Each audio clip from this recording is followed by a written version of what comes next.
안녕하세요. 12월 10일 속회공과 오늘 저와 공부해 보겠습니다. 오늘 공과의 본문은 골로새서 1장입니다. 골로새서는 바울의 옥중 서신 중에 한 권이죠. 사도 바울의 일생의 마지막은 로마에서 이제 끝나게 되는데, 로마에서 구금되어져 있는, 또 같은 연금 상태에서 항제 재판을 기다리는 그 2년의 시간 동안 4권의 책을 쓰게 됩니다. 골로새서, 에베소서, 빌레몬서, 그리고 빌립보서, 이 4권의 책을 쓰게 되는데, 빌레몬서와 골로새서는 밀접한 연관이 있습니다. 왜냐하면은 빌레몬서는 도망친 노예 오네시모의 주인이었던 빌레몬에게 바울이 써보낸 편지입니다. 근데 빌레몬은 골로소에 있는 골로소 교회의 목회자였고 지도자였습니다. 그래서 빌레몬에게 보낸 이 편지는 사실 골로새 교회 모든 교인들 앞에서 읽게끔 그렇게 바울이 했습니다. 그래서 골로새서는 기독론에 대해서 얘기하고 있습니다. 예수가 누구인지 얘기하고 있고, 그 예수를 믿는 사람이 실제 삶에서 이 노예의 문제와 같은 이 문제에 부딪혔을 때 어떻게 행동해야 되는지에 대해서 그 실천편이 바로 빌레몬서다, 그렇게 이해하시면 되겠습니다. 자, 골로새라고 하는 이 도시는 어디에 있는 도시인가? 소아시아에 있는 도시입니다. 이 도시 바로 옆에 있는 도시가 바로 라오디게아와 히에볼리라고 하는 도시입니다. 바로 이 라오디게아는 요한계시록에 나오는 유명한 도시이기도 하고 교회이기도 하죠. 리쿠스 계곡이라는 그 계곡을 중심으로 해서 골로새, 그 다음에 라오디게아, 히에볼리, 이렇게 3개 도시가 삼각편대를 이루고 있습니다. 그러다 보니까 골로새는 무역과 또 상업의 중심지이기도 했습니다. 교통의 중심지이기도 했고요. 근데 이 지역의 특징이 또 무엇이냐면은 하산과 지진이 자주 일어났습니다. 그래서 재난으로 인한 여러 가지 두려움, 염려가 있는 도시이기도 했지만, 또 한편으로는 하산이 그친 다음에 그 하산재가 비옥한 토양을 만들어내서 또 농사가 잘 되는 그런 비옥한 땅이기도 했습니다.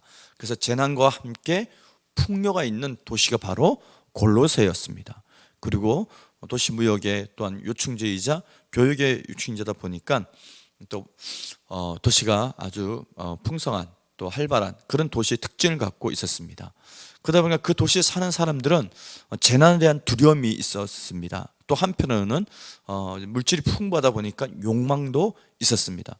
두려움과 욕망이 뒤엉켜서 많은 종교를 만들어냈습니다. 그러다 보니까 이 골로새라는 이 작은 도시 안에는 여러 가지 종교가 있었습니다. 그래서 혼합주의적 사상을 가진 사람들도 대부분이었습니다. 예를 들어서 율법주의, 그리고 금욕주의, 우상숭배, 영지주의, 이런 것들이 다 이렇게 서로 혼합되어져 있었습니다. 특히 이 도시의 특징은 헬라 제국 시대, 즉 안티오쿠스 3세 때, 안티오쿠스 3세가 유대인 2,000명을 강제로 이주시켜서 살게 했습니다. 그러니까 골로새 안에는 사실은 유대인들이 많이 있었단 얘기입니다. 그 유대인들이 가진 이 유일신 사상도, 여호와 하나님에 대한 신앙도 많이 좀 혼잡해지는 혼합주의적 경향을 갖고 있었던 것입니다. 그러다 보니까 골로새 교회 기독교인들 또한 좀 혼합주의적 신앙을 많이, 그런 색깔을 띠고 있었던 것이죠. 그래서 바울은 예수가 누구인지에 대해서 아주 강력하게 얘기를 합니다. 예수님은 본질상 하나님이시고, 그리고 만물의 창조주이시고, 또 만물을 보존하시는 분이시다. 그러니 그 믿음에 굳건히 서서 예수에게 소망을 두고 다른 것을 유혹에 넘어가거나 혼합주의에 빠지지 말고 오직 예수 그리스도만을 따를 것을 강조하여 가르칩니다. 그러다 보니까 예수가 누구인지를 강력히 설명하는 서신이기 때문에 골로새서는 기독론을 잘 설명하고 있다, 그렇게 이해하시면 되겠습니다. 그럼 말씀 나누기 들어가겠습니다. 첫 번째 문제는 바울이 골로새 성도들에 대한 소문을 듣고 그들을 위해 기도할 때마다 하나님께 감사한 내용은 무엇이었나요? 자, 골로새 교인들에 대한 좋은 소문이 바울에게 전해졌습니다. 그리고 그것에 대해서 굉장히 감사했는데 그것은 바로 골로새 교인들이 믿음과 사랑이었습니다. 믿음, 신실한 믿음을 갖고 있었고 또한 그들의 마음 안에는 그리스도의 사랑을 풍성했습니다. 그래서 이 믿음과 사랑은 무엇에 근거하고 있느냐? 하늘에 쌓아둔 소망에 근거하고 있다라고 바울은 얘기하면서 이 소망 또한 복음을 받아들일 때 그때 생겨난 것이라고 얘기합니다. 즉 복음을 받아들이는 골로새 교인들은 믿음과 사랑의 사람이 되었고 그리고 하늘에 소망을 둔 그런 삶을 살아가고 있는 것을 보게 됩니다. 하나님께 감사한 내용은 바로 골로새 교인들이 믿음과 사랑이었다, 그렇게 말할 수 있습니다. 두 번째 문제, 바울이 골로새 성도들을 위해 그치지 않고 기도한 내용은 구체적으로 무엇입니까? 하나님의 뜻을 아는 지식을 채워주시기를 기도합니다. 하나님께서 골로새 교인들에게 지혜와 총명, 하늘의 신령한 지혜와 총명을 주셔서 하나님의 뜻을, 하나님의 아는 그 지식을 채워주기를 바울은 기도했습니다. 더 나아가서 골로새 교인들이 하나님께 합당한, 예수님께 합당한 삶을 살아감으로써 순종을 통한, 또 그들의 삶을 통한 하나님을 기쁘시게 하는 삶을 살게 해달라고 기도했고, 모든 일에 선한 열매를 맺는 사람이 되게 해달라고 기도했고, 또 하나님을 점점 더 알아가기를 기도했습니다. 그리고 끝까지 기쁨으로 예수 그리스도만에 참고 견디고 따라가기를 기도했습니다.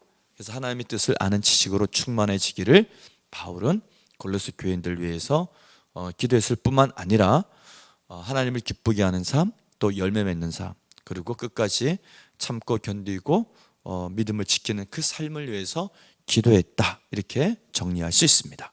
자, 말씀 다지기 읽겠습니다. 바울은 에바브로를 통해 골로새 교회의 좋은 소식과 나쁜 소식을 들었습니다. 그는 믿음과 사랑과 소망으로 행하는 성도들을 칭찬하며 하나님 앞에 감사했습니다. 그리고 그들을 위해 기도하기를 그치지 않았습니다. 바울은 기도의 능력을 알았기에 중보 기도로 골로새 성도들이 영적 미혹과 유혹을 이기도록 도왔습니다. 바울의 기도는 오늘날 모든 성도가 영적 성장과 무장을 위해 드릴 기도입니다. 성도는 날마다 하나님의 뜻을 아는 지식으로 영혼을 채우고 강건해져 모든 시험과 환난을 이기도록 기도해야 합니다. 성도의 상급은 이 땅이 아닌 영원한 하늘 나라에 있습니다. 우리도 바울처럼, 바울이 골로새 교인들을 위해서 중보하며 기도했듯이 우리도 교회와 또 성도들을 위해서 중보하며 기도하는 기도자가 되기를 소망합니다. 아멘.